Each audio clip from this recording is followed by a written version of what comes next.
Good morning, students. Again, we resume with our poetry, The Hope.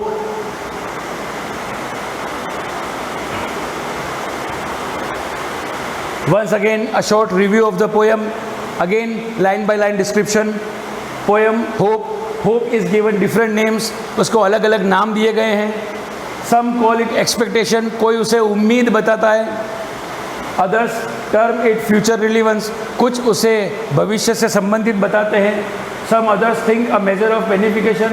कुछ उसे उपकार का किया हुआ एक कदम मानते हैं. To me, लेकिन ये सबसे इम्पोर्टेंट लाइन है पोएट की. To me, hope is creation of soul. वो अपनी आत्मा का सृजन है. That makes us feel pleasuresome. जो हमें खुश कर देती है जब हमारी होप पूरी होती है. And leap with enthusiasm and glow.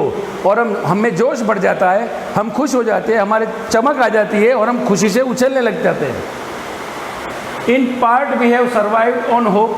भूतकाल में भी हम अपने आप को क्यों अभी तक बचाए रखा है? क्योंकि वो होप थी, आशा थी. We surmise of future because of hope. और इसी उम्मीद के कारण, इसी उम्मीद से, इसी कोशिशों से हम भविष्य का भी अंदाज़ा लगा सकते हैं. हम चाहते हैं ना, कभी कोई काम करना चाहते हैं तो उम्मीद क्या लगाते हैं कि अगर ऐसा ऐसा करेंगे तो काम हो जाएगा. जाएगा, गा मीन्स फ्यूचर. तो भविष्य का अंदाज़ा भी हम इस उम्मीद से ही लगाते हैं. Then the most important one, hope kills negativity inside. उम्मीद जो है हमारे अंदर की नकारात्मकता को मारती है. जैसे मैंने बताया था किसान का उदाहरण कि अगर बारिश नहीं आती है तो किसान खेती करना बंद नहीं करता है, वो उम्मीद नहीं छोड़ता है क्योंकि उसको पता है एक न एक दिन बारिश आएगी. सो वो अंदर नेगेटिविटी नहीं आने देता है. एंड फिल्स अस विथ काम एंड क्वाइट. और हमको शांत और खामोश कर देता है. अब यहाँ से एग्जाम्पल आ गया था, पहला आया था पक्षी का. Hope makes the bird fly.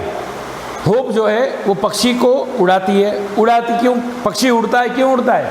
In search of food for young once. अपने बच्चों के लिए खाना लेने के लिए.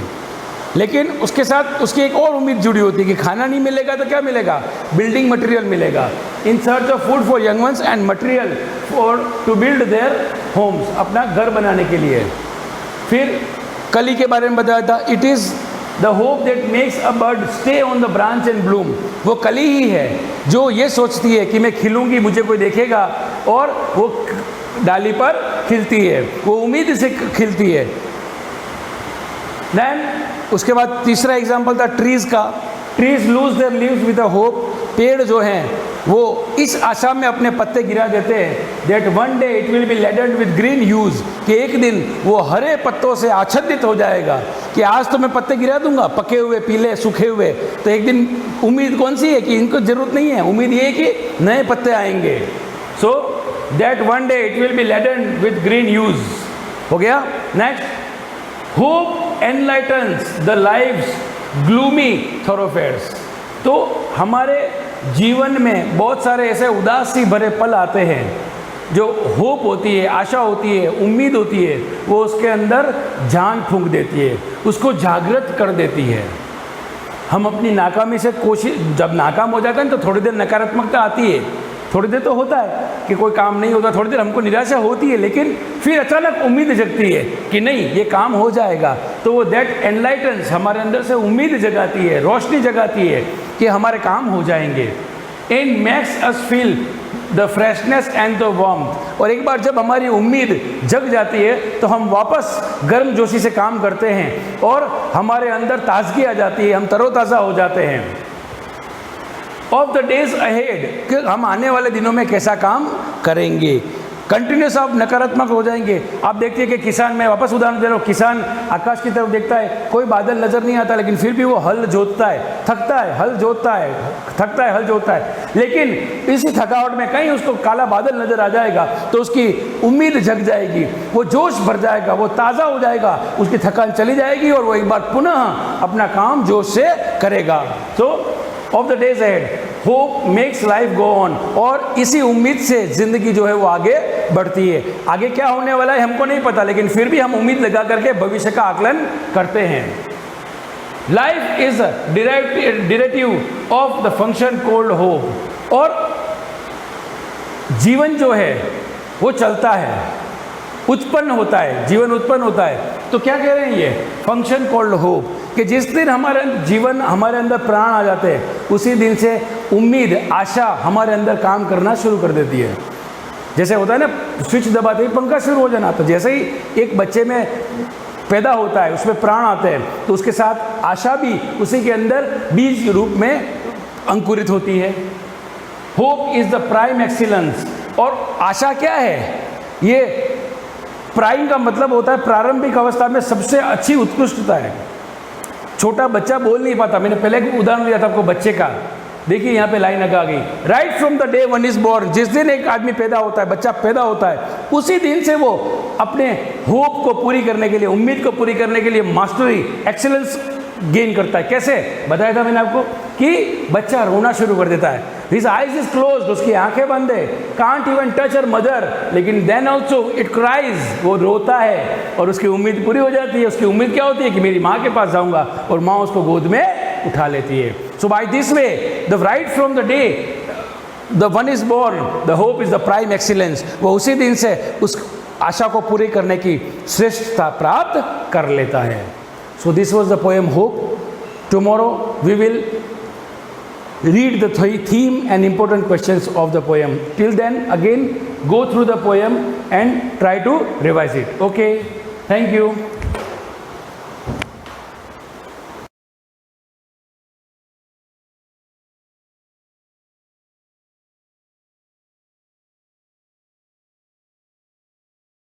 चलिए स्थिर पूंजी खाता विधि यानी कि फिक्स कैपिटल मेथड अकाउंट, इसका फॉर्मेट हम देख लेते हैं। तो इसका फॉर्मेट बनाने से पहले एक चीज नोट कर लेते हैं कि जितने भी साझेदार हैं फर्म में उन सब के अकाउंट बनाए जाएंगे। फर्म के अंदर जितने भी साझेदार हैं उन सब के अकाउंट बनाए जाएंगे, लेकिन क्या करेंगे हम कि उन सबको कंबाइन कर लेंगे टाइम बचाने के लिए और पेज बचाने के लिए। क्या करेंगे, उन सबके अकाउंट कंबाइन कर लेंगे। अब कंबाइन कैसे करेंगे देखते हैं। अब हम यूज करते हैं स्थिर पूंजी खाता विधि यानी कि फिक्स्ड कैपिटल मेथड।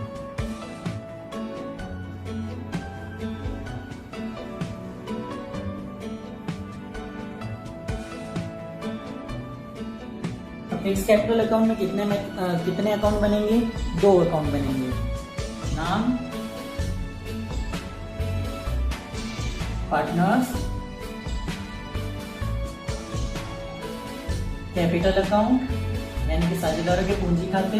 अब देखते हैं इसमें अगर फर्म में मान लो एक साझेदार, एक सबका इंडिविजुअल बनाना है आपको, यानी कि सबका अलग अलग बनाना है, तो आपको क्या करना पड़ेगा, एक एक कॉलम का बनाना पड़ेगा। पहला column particular amount, particular amount,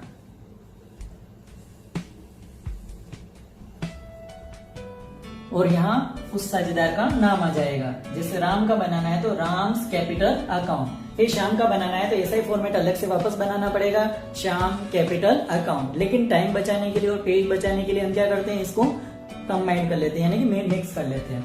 तो चलिए यहाँ पर एक एक्स्ट्रा लाइन खींच लेते हैं, तो ये 2 साझेदारों के खाते बन गए। यहाँ पर सपोज ए का नाम आ गया और यहाँ बी का, यहाँ पर ए का और यहाँ बी का, यानी कि जो भी ट्रांजेक्शन होंगे ए के कॉलम में तो ए के कॉलम में, बी के कॉलम में और बी के कॉलम में। अगर आप पहली बार व्यवसाय स्टार्ट करते हैं यानी कि बिजनेस पहली बार स्टार्ट कर रहे हैं तो व्यवसाय में पैसा लगाओगे, तो पैसा लगाएंगे तो साझेदारों की पूंजी कहलाएगा।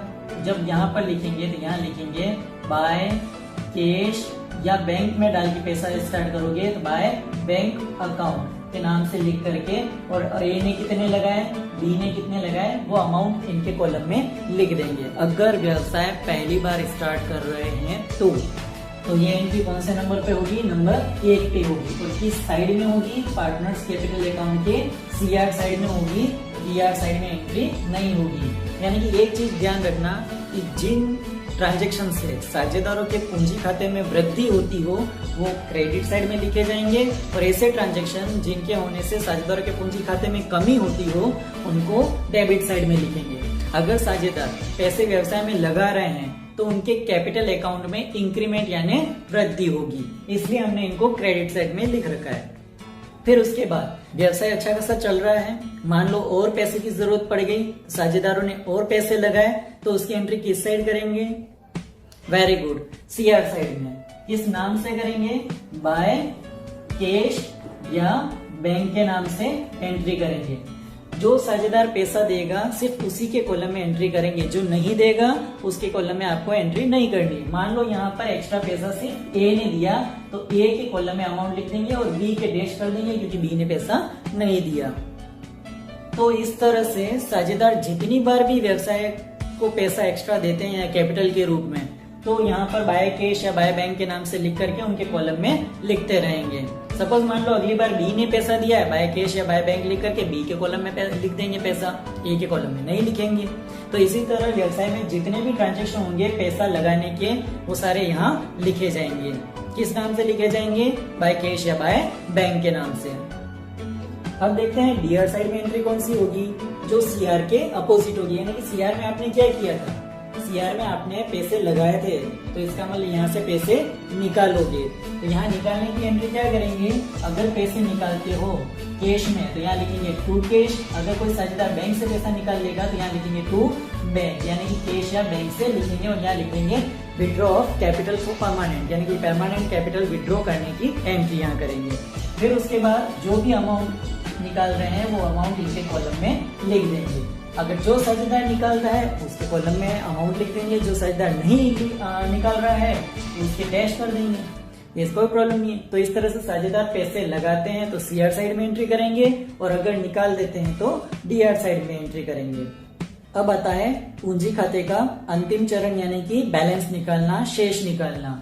तो क्या होता है कि जब साझेदारों ने पैसे लगाए हैं, जितना इंट्रोड्यूस किया है वो सारा सीआर साइड में होता है। सीआर साइड में टोटल कर लेनी है आपको साझेदारों की। फिर आपको क्या करना है? डीआर साइड में वही टोटल लिख देनी है। फिर देखना है कि उनमें से कितना पैसा निकाल दिया, जो बचेगा बैलेंस वो टू बैलेंस सीडी के नाम से लिखा जाएगा। किस नाम से लिखा जाएगा? टू बैलेंस सीडी के नाम से। एक बार वापस देखिए, साझेदारों ने जितना भी फर्म के अंदर पैसा इन्वेस्ट किया है सीआर साइड में किया होगा, तो सीआर साइड की आपको टोटल पहले करनी है। सीआर की जितनी टोटल होती है उसमें से उन्होंने कितना विड्रॉ कर दिया वो माइनस कर देना है, यानी कि उन्होंने जो पैसा निकाल दिया। और कोई भी साझेदार जितना पैसा लगाया उससे ज्यादा तो विड्रॉ कर ही नहीं सकता। अगर एक 100 रुपए व्यवसाय में लगा रहा है, मान लो 100 रुपए लगाए तो उसमें से उसने 10 रुपए निकाल दिए, 20 रुपए निकाल दिए, 100 के 100 तो नहीं निकालेगा। इसका मतलब बाकी का जो बचा हुआ बैलेंस है, मान लो 80 रुपए, तो वो टू बैलेंस सीडी यानी कि 80 रुपए के नाम से लिखा जाएगा। यानी कि अगर 100 रुपए टोटल हो रहा है पूरे फर्म का, उसमें से उन्होंने 20 रुपए निकाल दिए तो कितना बचेगा? 80 रुपए। आगे सवाल करेंगे उनमें आपको अच्छे से पता चल जाएगा, लेकिन फिर भी एक फॉर्मेट आपको ध्यान में होना चाहिए। यानी कि पैसा लगा रहे हैं, पैसा निकाल रहे हैं और उसके बाद बचने वाला बैलेंस। अब काम क्या होगा? अभी तक यहाँ पर अपने को सिर्फ 3 तरह के स्टेप दिखे हैं, एक पैसा लगाने की, दूसरा पैसा निकालने की और एक बैलेंस बचने की। लेकिन अगर यही फर्म कंटिन्यू आगे दूसरे साल चलेगी, दूसरे साल यही बचा हुआ बैलेंस सीडी नेक्स्ट ईयर जब जाएगा तो इसी तरह का अकाउंट फिर बनाना पड़ेगा। और यहीं पर जो आपने टू कैश और बैंक लिख रखा है, इस जगह क्या लिखा जाएगा? बाय बैलेंस बीडी, यानी कि ओपनिंग बैलेंस के नाम से लिखा जाएगा। तो इस खाते के अंदर 4 तरह के ट्रांजैक्शन आते हैं। एक तो ओपनिंग बैलेंस जो पिछले साल का होगा, फिर उसके बाद कैश या bank extra additional capital introduce, फिर उसके बाद परमानेंट कैपिटल विड्रॉ यानी कि कैश और बैंक से पैसा निकाल लिया, और आता है बैलेंस सीडी यानी कि पार्टनर्स कैपिटल अकाउंट के अंदर 4 तरह के ट्रांजैक्शन आएंगे।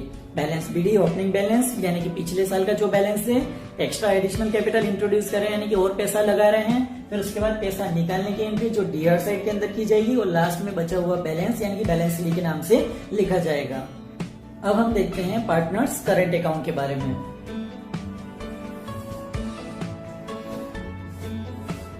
यानी जितने साझेदारों के कॉलम पहले आपने बनाए थे उतने ही कॉलम आपके पार्टनर्स करंट अकाउंट में भी बनेंगे।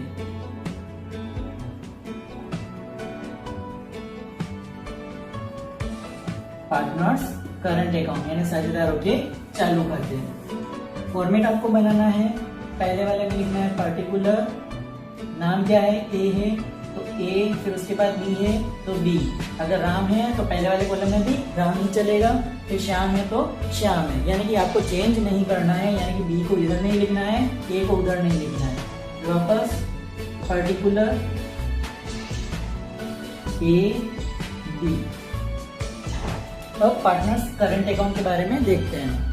अगर आपकी फर्म के पिछले सालों से चली हुई आ रही है और अगर बैलेंस ट्रांसफर कर रहे हो तो यहाँ पर बैलेंस ट्रांसफर करने की एंट्री क्या हो जाएगी, बाय बैलेंस बीडी, यानी कि ओपनिंग बैलेंस बीडी, यानी कि ऊपर में लिखा जाएगा। ये कब लिखा जाता है कि जब पार्टनर्स फर्म से पैसा मांगते हैं, उस कंडीशन में सीआर बैलेंस होगा। लेकिन ये कभी कभी अपोजिट भी हो सकता है, यानी कि फर्म भी साझेदारों से पैसा मांग सकती है। तो इसका मतलब ये जो बैलेंस बाय बैलेंस बीडी आपने इधर लिखा है वो इधर साइड में लिखा जाएगा, यानी कि डीआर साइड में लिखा जाएगा टू बैलेंस बीडी के नाम से। सीडी नहीं लिखेंगे, क्या लिखेंगे, बीडी ही लिखेंगे। ये किस कंडीशन में लिखेंगे, जब फर्म साझेदारों से पैसे मांगती है, यानी कि उनका पूंजी खाता या चालू खाते का बैलेंस अगर नेगेटिव हो जाता है, माइनस हो जाता है, उस कंडीशन में डेबिट बैलेंस हो जाता है साझेदारों का जो फर्म मांगती है। और अगर साझेदार फर्म से मांगते हैं तो तब उनका बैलेंस रहता है क्रेडिट, तो यानी कि बाय बैलेंस बीडी के नाम से लिखा जाएगा। ये दोनों कभी भी एक साथ नहीं आएंगे, या तो ये आएगा या ये आएगा। और ये कब आएगा, जब पार्टनर्स का डेबिट बैलेंस दे रखा हो। ये कब आएगा, जब पार्टनर्स का करंट अकाउंट का क्रेडिट बैलेंस दे रखा हो। समझने वाली बात है दोस्तों कि अगर आपको पार्टनर्स करंट अकाउंट का क्रेडिट बैलेंस बोला है तो आपको बाय बैलेंस बीडी के नाम से लिखना है। कौन सा बैलेंस, क्रेडिट बैलेंस। तो आपको क्रेडिट साइड में एंट्री करनी है, बाय बैलेंस बीडी के नाम से एंट्री करनी है। लेकिन अगर आपको बोले पार्टनर्स करंट अकाउंट का डेबिट बैलेंस है तो डेबिट साइड में एंट्री करनी है, और किस नाम से एंट्री करनी है, टू बैलेंस बीडी के नाम से, यानी कि ओपनिंग बैलेंस ये करनी है। यानी कि दोनों एक साथ कभी भी नहीं आएंगे, या तो डेबिट बैलेंस होगा पार्टनर्स करंट अकाउंट का, या पार्टनर्स करंट अकाउंट का क्रेडिट बैलेंस होगा। अब देखते हैं पार्टनर्स करंट अकाउंट के क्रेडिट साइड में कौन कौन से ट्रांजेक्शन यानी व्यवहार आएंगे। तो सबसे पहले तो आपको क्वेश्चन पढ़ना है। क्वेश्चन में आपको जो सीक्वेंस दे रखी है उसी सीक्वेंस में आपको क्वेश्चन सॉल्व करना है। लेकिन एक फॉर्मेट है, हम देख लेते हैं कि अगर आपने साझेदारों ने पैसा लगा रखा है तो इसके ऊपर सबसे पहले क्या मिलेगा, इंटरेस्ट ऑन कैपिटल। तो इसका मतलब यहाँ पर सबसे पहले चीज दी जाएगी बाय इंटरेस्ट ऑन कैपिटल। जिन्होंने पैसा लगा रखा है उन सभी साझेदारों को एक निश्चित दर से, जो भी दर क्वेश्चन में दे रखी है उस हिसाब से आपको देनी है। इंटरेस्ट ऑन कैपिटल के बाद आता है सैलरी, सैलरी। जिस भी साझेदार को सैलरी के लिए कहा गया है उसी को सैलरी देंगे, बाकी को नहीं देंगे। अगर दोनों को बोला है तो दोनों को दो, और पर्टिकुलर अगर किसी एक को ही बोला है तो एक को दो और दूसरे के लिए डैश कर दो। फिर उसके बाद आता है सैलरी के बाद कमीशन। अगर क्वेश्चन में कमीशन का प्रोविजन यानी कि प्रावधान दे रखा है तो कमीशन दो बाय कमीशन अकाउंट करके, और जिसको भी कमीशन दिया है उसको देना है। सपोज दोनों को देना है तो दोनों के अकाउंट में लिख देंगे। फिर उसके बाद salary, commission, extra remuneration, bonus, इस तरह से हम लिखते रहेंगे, और जिस भी पार्टनर को देना है उसके कॉलम में अमाउंट लिख देंगे। अब फर्म में क्या होता है कि सारे ट्रांजेक्शन होने के बाद या तो लाभ होगा या हानि होगी। तो पहले लाभ की एंट्री देखते हैं। व्यवसाय ने अच्छा खासा पैसा कमाया है, उसमें से सारे खर्चे माइनस कर लिए, फिर जो बचा वो नेट प्रॉफिट कहलाएगा उनका। लेकिन वो अब P&L एप्रोप्रिएशन एक अकाउंट आएगा, उसके थ्रू सारे ट्रांजेक्शन होंगे। अब P&L एप्रोप्रिएशन में जो भी पैसा बच जाता है प्रॉफिट के रूप में, वो पार्टनर्स को उनके रेशियो में बांट दिया जाएगा। रेशियो का मतलब अनुपात में, वो भी आगे देखेंगे अनुपात क्या होते हैं। तो अगर अनुपात नहीं दे रखा है, क्वेश्चन के अंदर नहीं है, डीड अब्सेंट है, तो इक्वल में बांट देंगे वो पैसा। और अगर अनुपात ये रखा है कि भाई 2:1 या 3:5, जो भी अनुपात दे रखा है उस अनुपात में डिवाइड करके हम दे देंगे। तो यहाँ पर सबसे लास्ट में लिखा जाएगा बाय P&L एप्रोप्रिएशन अकाउंट, और इसको समझने फिट, और जो भी प्रॉफिट होगा रेशियो में हम इनको दे देंगे। अब देखते हैं पार्टनर्स करंट अकाउंट के डेबिट साइड में कौन कौन से ट्रांजैक्शन आएंगे। अगर कोई साझेदार पैसा निकालता है निजी प्रयोग के लिए, यानी कि ड्राइंग्स के रूप में अगर पैसा निकाल देता है, या कोई वस्तु निकाल देता है, सामान खरीद निकाल लेता है, आइटम निकाल लेता है, तो पार्टनर्स करंट अकाउंट के डेबिट साइड में उसको किस नाम से लिखेंगे, ड्राइंग के नाम से। जिस भी साझेदार ने निकाला है, अगर मान लो दोनों ने ड्राइंग किया है तो दोनों के अकाउंट में लिख देंगे। कोई पर्टिकुलर एक करेगा तो उसे एक के अकाउंट में लिख देंगे। फिर इस ड्राइंग के ऊपर लगने वाला ब्याज, अगर क्वेश्चन में इसके बारे में प्रोविजन है यानी कि प्रावधान है तो ब्याज लगाएंगे। तो यहाँ पर लिखेंगे टू इंटरेस्ट ऑन ड्राइंग, और जो भी ब्याज होगा वो ब्याज उनके अकाउंट में डेबिट साइड में लिख दिया जाएगा। ध्यान रखना, interest on drawing debit side में, डी ड्राइंग डेबिट साइड में, interest on capital C credit side में।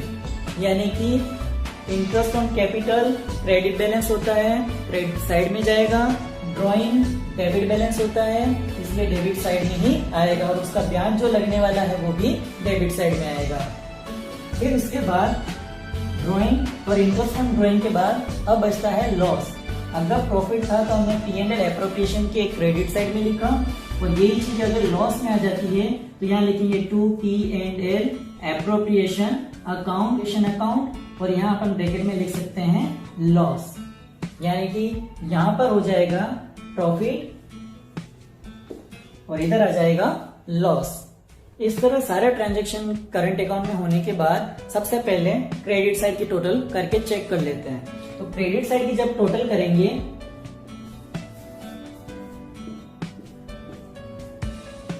तो हो सकता है कि वो डेबिट साइड से ज्यादा भी हो सकती है और डेबिट से कम भी हो सकती है, लेकिन करके एक बार रफली हमें साइड में नोट कर लेनी चाहिए। तो यहाँ पर अगर टोटल करते हैं, सपोज ये क्रेडिट साइड की टोटल ज्यादा है डेबिट साइड से, तो क्रेडिट साइड की टोटल में से डेबिट के सारे ट्रांजेक्शन जो भी हैं, लॉस हो रहे हैं, विड्रॉ कर रहे हैं, इंटरेस्ट लग रहा है, वो सारे ट्रांजेक्शन माइनस करने के बाद उसके बाद जो भी बैलेंस बचेगा उसको हम लिखेंगे टू बैलेंस CD के नाम से। किस नाम से लिखे जाएंगे? CD के नाम से, यानी क्लोजिंग बैलेंस, अंतिम बैलेंस। जैसे यहाँ पर भी हमने अंतिम बैलेंस लिखा था, यहाँ पे भी इसका अंतिम बैलेंस लिखना है। तो अंतिम बैलेंस जो भी होगा वो लिखने के बाद इसको नेक्स्ट ईयर अगले अकाउंट में वापस जब partners capital account current account बनाया जाएगा, उस करंट अकाउंट के क्रेडिट साइड में आपको लिख देना है बाय बैलेंस BD के नाम से। अब यहाँ पर फिर टोटल करके और अकाउंट को क्लोज कर देंगे।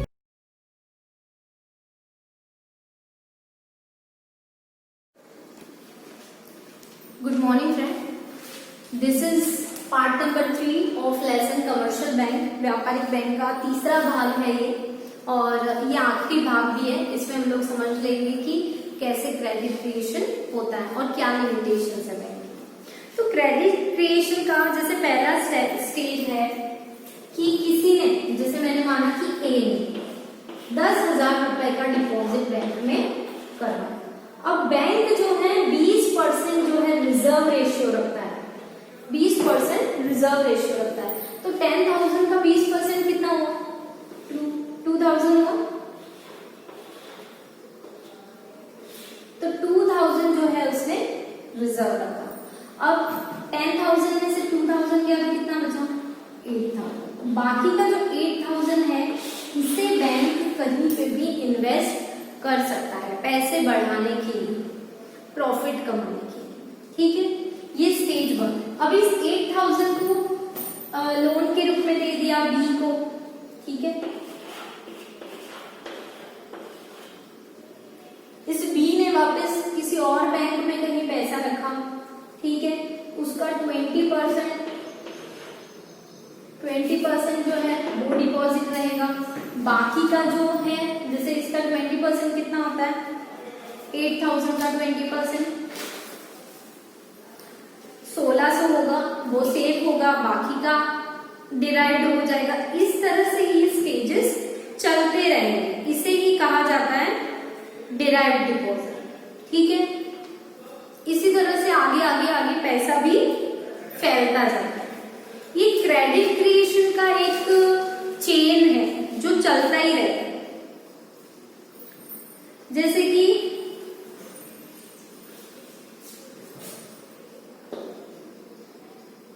रिक्वायर्ड कैश रिजर्व, अपनी किताब में भी हम लोग देख सकते हो, एक टेबल बना हुआ है पेज नंबर 164 में, इंग्लिश मीडियम में। डिपॉजिट्स लिखे हुए हैं एक तरफ, स्टेजेस लिखे हुए हैं, स्टेजेस के पास डिपॉजिट्स है, फिर रिक्वायर्ड कैश रिजर्व रेशियो जो 20% रखा है, और लाइबिलिटीज या लोन ग्रांटेड डिराइव्ड डिपॉजिट जो है वो अगले कॉलम में। जैसे फर्स्ट स्टेज में 10,000 का 20% 2000 रिजर्व रखा गया और बाकी का जो 8000 था वो डिराइव डिपॉजिट में चला गया। सेकेंड स्टेज में जो वो 8000 था, अगर वो डिपॉजिट होता है प्राइमरी डिपॉजिट में आता है तो उसका 1600 रिक्वायर्ड कैश रिजर्व रेशियो में रखा जाएगा, बाकी का 6400 डिराइव डिपॉजिट में चला जाएगा। इसी तरह से स्टेज चलता रहेगा। और अगर इस रिक्वायर्ड कैश रिजर्व रेशियो वाले कॉलम को हम प्लस करते हैं तो हमारा टोटल अमाउंट आएगा 10,000। डिपॉजिट्स को हम प्लस करते हैं तो हमारा अमाउंट आता है 50,000 और लोन ग्रांटेड को हम प्लस करते हैं तो हमारा आंसर आता है 40,000। देखो 10,000 प्लस 40,000 इज इक्वल टू 50,000 हो रहा है, मतलब हमारे सारे कॉलम में जो कैलकुलेशन वो बराबर है। टेबल के नीचे ही एक लाइन है, टोटल डिराइव डिपॉजिट बराबर टोटल डिपॉजिट मतलब कुल जो जमा है माइनस टोटल रिजर्व रेशियो मतलब जो जमा करने की दर है वो माइनस करेंगे। इस तरह से हमारा आंसर आता है टोटल डिराइव डिपॉजिट 40,000 आ जाएगा, 50,000 माइनस 10,000 करके। ठीक है, ये एक इजी टर्म था। उसके आगे नेक्स्ट पेज पे आप लोग देख सकते हो 165 पे 1/r ये रेशियो है स्मॉल आर और यह required reserve ratio 1 is equal to 1/20%, क्योंकि 1 का तो 1 है और रिक्वायर्ड रिजर्व रेशियो कितना था 20%। अब ये परसेंट में है तो इसको पूरा सॉल्व करेंगे तो हमारा आंसर आएगा 1/0.20, क्योंकि इसको नॉर्मल में निकालेंगे हम, ठीक है, तो ये 0.20 हो जाएगा। परसेंटेज कैसे करते निकालते हैं आपको पता ही है, तो मैं उसके डिटेल में नहीं जा रही हूं। अब ये 0 और ये पॉइंट हटाने के लिए हम ऊपर 2 0 लगा सकते हैं, ठीक है, तो नीचे कितना हो जाएगा 20। पॉइंट के बाद 2 संख्या है ना, तो ऊपर 2 0 लगा देंगे, नीचे का पॉइंट हट जाएगा। बस अब इसको काट लेना है, कुछ नहीं, ये नॉर्मल मैथ्स है। तो आंसर हमारा आता है 5। ये कुछ इतना डिफिकल्ट मैथ्स नहीं है ना, घबराने की जरूरत है, नॉर्मल चीज है, ये एग्जाम में करनी भी नहीं है, जस्ट आपको एक्सप्लेन करने के लिए बताया। तो 5 into 10,000 करें हम, जो कि कौन से कॉलम का प्लस है, हमारा रिक्वायर्ड कैश रिजर्व रेशियो में हमारा 10,000 है, उससे अगर इसको मल्टीप्लाई करते हैं 5 में तो आंसर हमारा क्या आना चाहिए, जो हमारा टोटल डिपॉजिट है, और टोटल डिपॉजिट कितना हमारा 50,000। इससे पता चलता है कि हमारा कैलकुलेशन बराबर था। जस्ट ये चेक करने के लिए, या आपको एग्जाम में कहीं पे भी करना नहीं है, सिर्फ समझने के लिए आपको बताया हुआ है। तो इस तरह से डिराइव डिपॉजिट और हमारे जो रिक्वायर्ड रेशियो होता है, रिजर्व रेशियो होता है, वो काम करते हैं और बैंक इसी तरह से रेशियोज को कन्वर्ट करता रहता है। अब लास्ट हमारा जो टॉपिक है वो है लिमिटेशन ऑफ क्रेडिट क्रिएशन।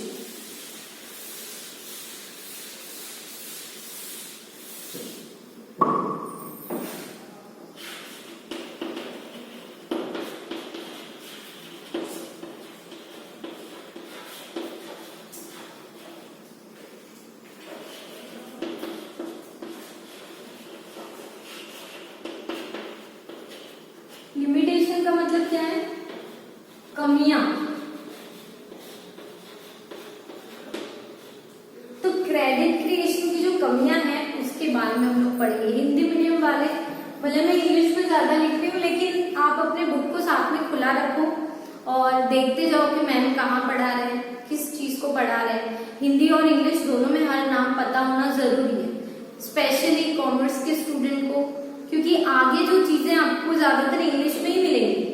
जब आप कॉलेज में जाओगे या उससे भी हायर स्टडी के लिए जाओगे तो ज्यादातर चीजें आपको इंग्लिश में मिलेंगी, तो इंग्लिश में भी नाम पता होने जरूरी है। और मैं टॉपिक वाइज पढ़ा रही हूँ तो आप अपने टॉपिक्स देख सकते हो, ज्यादा हिंदी वर्ड का इस्तेमाल भी कर रही हूँ, बोलने में, तो आपको समझ में भी आना चाहिए। और नहीं समझ में आ रहा है तो आप लोग व्हाट्सएप पे क्वेरीज पूछ सकते हो, कोई प्रॉब्लम नहीं।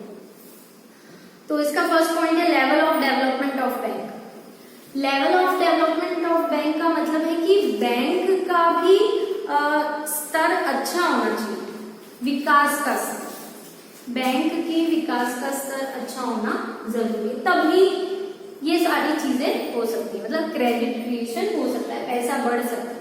अगर बैंक का ही अच्छा विकास नहीं हो रहा, बैंक खुद ही मतलब कमा नहीं रहा है, तो उसमें जो लोग इन्वेस्ट कर रहे हैं, आरडी खोल रहे हैं, एफडी खोल रहे हैं या जो भी कर रहे हैं, उनको उतना फायदा होने वाला नहीं। देखो कमर्शियल बैंक वैसे गवर्नमेंट की जो रेट ऑफ इंटरेस्ट होती है वो फिक्स होती है, जितने भी गवर्नमेंट बैंक है उसी रेट ऑफ इंटरेस्ट को फॉलो करते हैं। Repo rate, reverse repo rate, जो अपन नेक्स्ट लेसन में पढ़ेंगे, ठीक है, आगे वाले लेसन में, वो भी खुद भारतीय रिजर्व बैंक फिक्स करती है। और अगर गवर्नमेंट बैंक है तो उन्हें उसको फॉलो करना पड़ता है, मतलब वो अपनी रेट अपने मन से नहीं बदल सकते। लेकिन जो कमर्शियल बैंक होते हैं, व्यापारिक बैंक होते हैं, वो अलग अलग रेट ऑफ इंटरेस्ट भी देते हैं। कोई थोड़ी सी ज्यादा भी देता है, कोई थोड़ी कम भी देता है, कोई हमें ऐसा भी लगता है कि बहुत कम दे रहा है। जैसे नए नए बैंक होते हैं तो वो इतना रेट ऑफ इंटरेस्ट नहीं देते, क्योंकि उन्हें उस मार्केट में पहले तो अपना स्पेस बनाना होता है टिकने के लिए। कभी कभी नहीं तो क्या होता है, दूसरे बैंक उन्हें टेक ओवर कर लेते हैं, तो उनको खुद को अपने शेयर्स बचाने होते हैं, है ना, अपना मालिकाना हक बचाना होता है, उसके लिए उन्हें निरंतर प्रॉफिट कमाना होता है। तो जब बैंक का स्तर अच्छा होगा, विकास का मतलब उसकी हर ब्रांच में अच्छा इनकम जनरेट हो रहा है, अच्छा प्रॉफिट, इनकम मतलब अच्छा प्रॉफिट जनरेट हो रहा है बैंक का, तभी वो उस बैंक में जो लोग कस्टमर हैं उनका भी स्तर बढ़ेगा। स्तर कैसे बढ़ेगा, उनको भी मतलब फायदा होगा, क्योंकि बैंक ज्यादा इंटरेस्ट दे पाएगी, ज्यादा सुविधाएं दे पाएगी, इसीलिए बैंक के विकास का स्तर भी बढ़ना चाहिए। जो कि प्रॉब्लम है इंडिया में कि कमर्शियल बैंक जो है, अभी अपने सलूबर में देखे तो कमर्शियल बैंक है तो सही, और खुल भी रहे, जैसे HDFC भी खुल रहा है या खुल गया होगा, आई डोंट नो, लेकिन खुलने वाला। ICICI बैंक है, बैंक ऑफ बड़ौदा है, कैनरा बैंक है, लेकिन कंपैरिजन टू SBI वो अभी भी प्रॉफिट के मामले में कम है, क्योंकि उनका डेवलपमेंट उतना अभी यहाँ नहीं हो रहा है। हाँ, वो अगर सिटी में है, कहीं पे है, तो उनका डेवलपमेंट हो रहा है, क्योंकि वहाँ छोटे बड़े बहुत सारे बिजनेस होते हैं, कंपनियां होती हैं, तो वहाँ उतने अकाउंट खुलते हैं। क्योंकि व्यापारिक बैंक में ज्यादातर कौन अकाउंट खुलवाता है, जिनकी बिजनेस होते हैं वो ज्यादातर कमर्शियल बैंक में अकाउंट खुलवाते हैं, ज्यादातर बिजनेस पर्पस। तो ऐसे अकाउंट्स यहाँ पे उन्हें बड़े बड़े पेमेंट्स और बड़ी बड़ी इनकम वाले अकाउंट्स यहाँ मिलने मुश्किल होते हैं, जिससे उनको इतना फायदा नहीं होता, उनका भी विकास नहीं हो पाता। तो जब इतनी डेवलपमेंट की कैपेसिटी होती है उस जगह की जहाँ पे वो कमर्शियल बैंक है, तब उस कमर्शियल बैंक का भी विकास हो पाता है। और जब उसका विकास होगा तभी उसके कस्टमर को भी वो कुछ फायदा दे पाएगा, अदरवाइज वो उतना फायदा नहीं दे पाएगा। तो ये कुछ लिमिटेशन, ये एक लिमिटेशन है अपने इंडिया में कि यहाँ पे कमर्शियल बैंक का विकास उतना तेजी से या उतने अच्छी तरीके से नहीं हो पाता।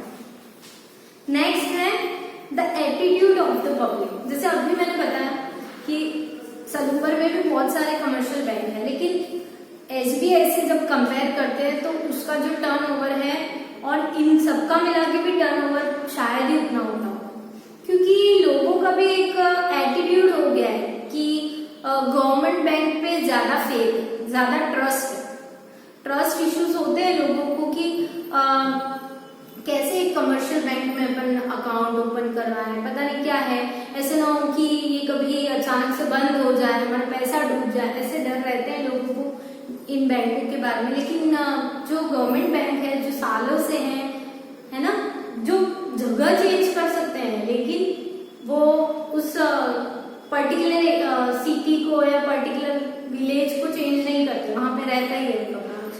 तो इस तरह से उनपे ज्यादा फेथ है और अपनी जो भी जमा पूंजी है उसको वो बैंक में जमा कराने से पहले ये तो सोचती है कि कहीं किसी गलत बैंक में या गलत जगह पे ना चला जाए। अभी बीच में भी लास्ट ईयर कुछ ऐसी कोऑपरेटिव सोसाइटीज भी होती हैं जो कुछ बंद भी हो गई थी, नाम मेंशन नहीं करेंगे, लेकिन उसमें फिर लोगों को बहुत लॉस भी हुआ, उनके सारे सेविंग्स खत्म हो गए। कुछ लोग एक ही बैंक में या एक ही पर्टिकुलर कोऑपरेटिव सोसाइटी में पूरी जिंदगी पैसा जमा करवाते रहते हैं और बाद में पता चलता है कि वो बंद हो गई रातों रात, तो ये प्रॉब्लम होती है। तो क्रेडिट क्रिएशन में पब्लिक का एटीट्यूड बहुत जरूरी है। थर्ड है level of development of business and industry. मैंने पहले ही बताया बिजनेस और इंडस्ट्री जितनी ओपन होगी उतना वहां पे उसका क्रेडिट क्रिएशन होगा, पैसे बढ़ा पाएगा, उसको कैपेसिटी मिलेगी इतनी बढ़ने की। तो ये एक मुश्किल काम है इंडिया में। Monetary policy of central bank. Central bank मतलब भारतीय रिजर्व बैंक ऑफ इंडिया। तो सेंट्रल बैंक की पॉलिसी अगर अच्छी है, पॉलिसी मतलब जो भी नीति नियम कानून बनाती है वो अगर इनके फेवर में है कमर्शियल बैंक की, तो कमर्शियल बैंक को ज्यादा फायदा होगा। तो ये कुछ सीमाएं थी, कुछ लिमिटेशंस थे कमर्शियल बैंक का, और जितने इसके फायदे हैं उतनी सीमाएं भी हैं। और ये लेसन बहुत इजी है क्योंकि ये डे टू डे लाइफ में हमारे काम आता है। मैंने अभी ऐसे ही लेसन पिकअप किए हैं आपके ऑनलाइन क्लास के लिए जो समझने में आसान है ना, तो आपको समझना भी पड़ेगा। वापस रोज वीडियो देखो, वो खोल के बैठो, ये नहीं कि मैंने देखा वीडियो में एक दिन एक लड़की खाना खाते खाते वीडियो देख रही थी, किसी से बात कर रही थी, उसमें आप लोगों के तो इमेज रहते नहीं है ना, वीडियो आप अपना तो बंद कर देते हो कैमरा जो आपको दिखाता है, तो हमें बहुतों का तो पता ही नहीं चलता। लेकिन आप जितना ईमानदारी से देखोगे उतना आप लोगों को फायदा होगा, क्योंकि मैं सारे इजी टॉपिक्स ले रही हूँ। और अगर ये अभी खत्म हो जाते हैं और बाद में जब स्कूल खुलती तो हमें टाइम मिलेगा टफ टॉपिक को डिस्कस करने में, पढ़ने में। अगर मैं इन्हीं को वापस पढ़ाऊंगी तो आपका ही टाइम वेस्ट होगा। इसीलिए मेरे साथ थोड़ा आपको